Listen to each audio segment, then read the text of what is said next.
Well, this has been such a long journey. Not only were we able to get it reauthorized with almost 70% of the Congress agreeing, but now we don't have a quorum. And so I've been pressing... What does that mean, a quorum? Well, you could do small loans and small credits, but you cannot do anything over $10 million unless you get approval from the bank board.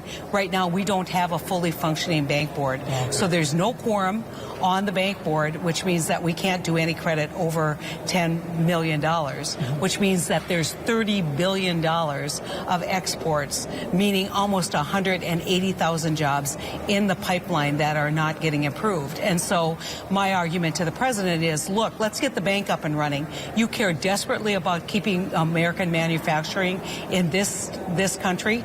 American manufacturing is being exported right now because we don't have a fully functioning XM bank.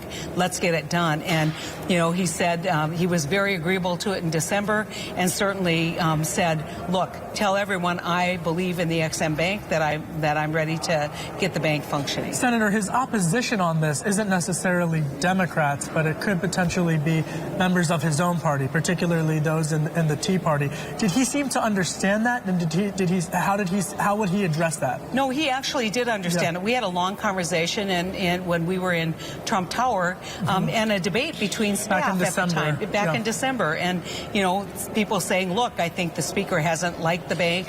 And he said, well, you know, if it means jobs for American workers, I'm for it.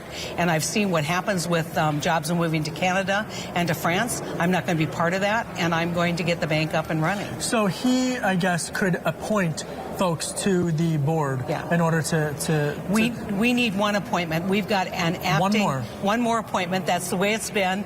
Senator Shelby, who was the head of the banking committee, refused to report. That Republican appointee out of committee that stopped us last fall. We've been pushing for this for a long time. We want to get this bank up and running as soon as possible this year. So do you think that tomorrow when he's going to Charleston, South Carolina tomorrow to tour a Boeing plant, do you have any predictions about what he might say, or potentially do we anticipate an XM announcement tomorrow? Well, I'm hoping we will get an XM announcement tomorrow. I know from folks that I know within the White House that he didn't just say it to me. He then directed staff and was pretty adamant that this get done. I think it would be an excellent opportunity for him to say to the Boeing employees, I care about you, and I'm going to get you the tools you need to be successful in the international market. And so I'm hopeful, but I think I would expect that he will reiterate his support for the XM Bank.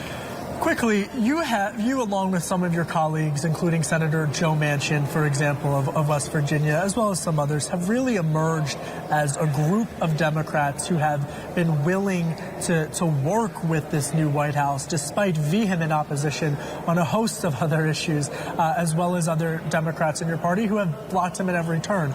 What do you say, or how do you navigate that, and what does that mean for the political landscape and for policymaking in such a partisan Washington that feels increasingly partisan? You know, I have a job to do. If you think that I can wait for 4 more years to do this job, then you don't know me very well. I mean, I am going to do everything that I can do to help my state be successful, and that means getting the XM Bank up and running and supporting my manufacturing businesses and jobs. That means, you know, talking to the administration about how their position on trade is affecting agriculture in my state. There's a place where I have disagreement with what's happening right now. I think there's a lot of uncertainty among grower groups on whether we're going to be able to access Mexican markets, whether we're going to continue to have great relationships in Canada and really across the world.